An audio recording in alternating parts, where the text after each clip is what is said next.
a rainha guerreira que liderou resistência aos portugueses na África e se tornou símbolo do anticolonialismo. Como líder do povo Imbundu e rainha de Ndongo e Matamba, Ndinga é uma figura eminente e reconhecida em Angola até hoje. Viveu entre 1585 e 1663. Os livros a definem como uma guerreira valente e inteligente que se tornou uma das figuras-chave da resistência da África ao colonialismo no século XVII. Mas há também aqueles que a descrevem como uma mulher cruel, que teria sido capaz de acabar com a vida de seu irmão para tomar o poder. As façanhas e lendas que cercam a vida da rainha Ndinga, também conhecida como Ginga ou Nzinga de Angola, são tão fascinantes quanto desconhecidas para muitos, especialmente fora do continente africano. Embora sua figura divida opiniões, historiadores concordam que ela foi uma das mulheres africanas mais famosas por sua fervorosa luta contra a ocupação europeia e a escravidão de seu povo por 4 décadas.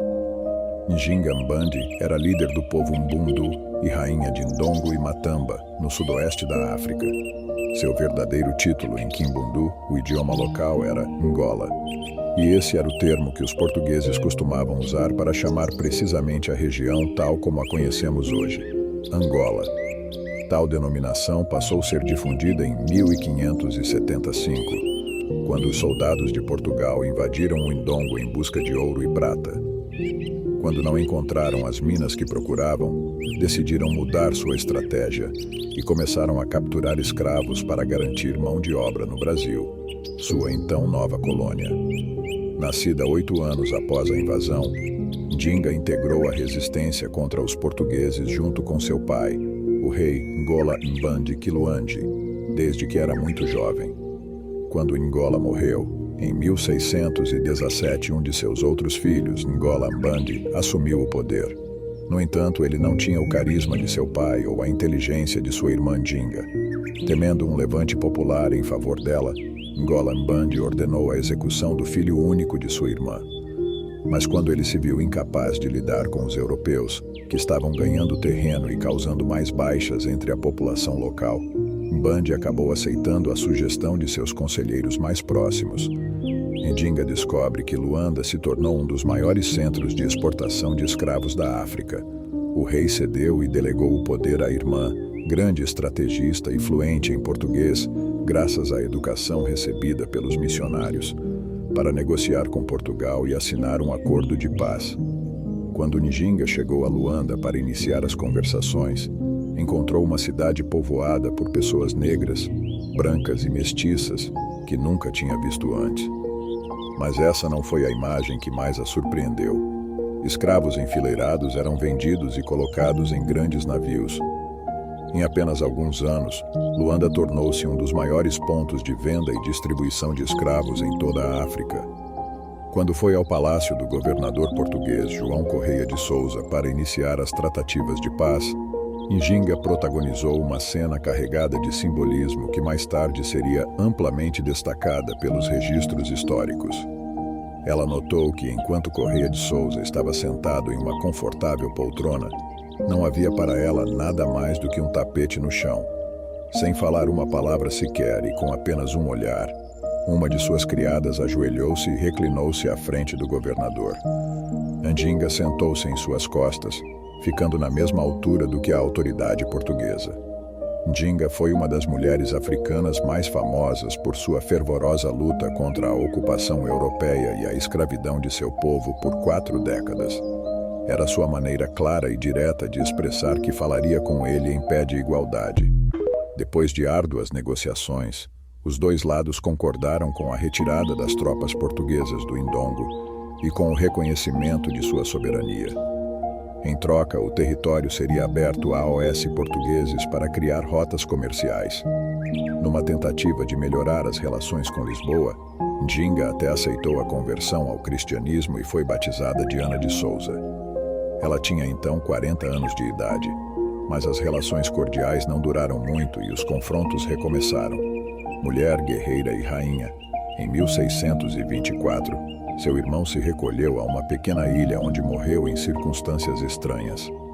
Não se sabe se ele cometeu suicídio ou se foi envenenado por Ndinga como vingança pelo assassinato de seu filho. A única certeza é que, apesar da oposição de Portugal e de parte de seu próprio povo, Ndinga fez algo impensável na época. Tornou-se a nova rainha do Ndongo. Ndinga Mbande serve como exemplo para contrariar o discurso de submissão das mulheres africanas ao longo do tempo, diz João Pedro Lourença, diretor da Biblioteca Nacional de Angola, a BBC Mundo, o serviço em espanhol da BBC. Algumas fontes atribuem a Ndinga uma atitude implacável para se tornar rainha. Ela teria recorrido, por exemplo, à ajuda de grupos de guerreiros de Mbangala que viviam na fronteira do reino, para amedrontar rivais e fortalecer sua posição. De uma liderança reafirmada ao longo dos anos, Ndinga conquistou o reino vizinho de Mutamba e defendeu ativamente seus territórios. A rainha Ndinga não era apenas uma grande guerreira no campo de batalha, mas também um grande estrategista e diplomata, diz a BBC José Eduardo Agualusa, escritor de ascendência luso-brasileira e autor do romance A Rainha Ginga. Nascido em Angola quando o país ainda estava sob domínio português, Agualusa assinala que Ndinga lutou contra Portugal, aliando-se com os holandeses quando achava conveniente e buscando apoio dos portugueses para lutar contra outros reinos da região sempre que serviam a seus interesses. O combate de seus escravos sexuais, o fascínio pela personagem de Ndinga chegou a cativar o próprio Marquês de Sade, embora não por suas habilidades como guerreira, mas porque ele a considerava um modelo de luxúria selvagem. Sade se referiu a Ndinga em A Filosofia na Alcova, baseado nas histórias do missionário italiano Giovanni Cavazzi, que alegou que a rainha imolava seus amantes depois das relações sexuais. Isso acontecia com aqueles homens que faziam parte do grande harém da rainha, conhecido como chibados e forçados a se vestir com roupas femininas. Considerada uma personalidade única na história da África, Ndinga é uma figura eminente e reconhecida na Angola até hoje. Quando a rainha queria ter relações carnais, seus homens tinham de lutar entre si até a morte, mas o sobrevivente não tinha um futuro promissor. Depois de passar a noite com ela, era assassinado violentamente na manhã seguinte. Lourenço diz que a publicação de Cavazzi é importante, mas lembra que todas suas histórias antes da chegada a Angola, em 1640, são baseadas em testemunhos de outras pessoas. É importante lembrar que essas histórias foram contadas por inimigos de Ndinga, ou seja, os portugueses, criando uma imagem negativa dela como parte da guerra psicológica, diz. Nas histórias sobre seus amantes, o historiador lembra que existem outras versões. Na obra Monumenta Missionária Africana, do Padre Brásio, há uma carta de Ndinga em que afirma que tais amantes eram simbólicos e que ela só tinha um marido, então temos que continuar investigando e discutindo, diz o pesquisador. Seu reinado foi longo. Por 40 anos, Ndinga liderou pessoalmente uma forte oposição às tentativas de conquista portuguesas por meio de operações militares.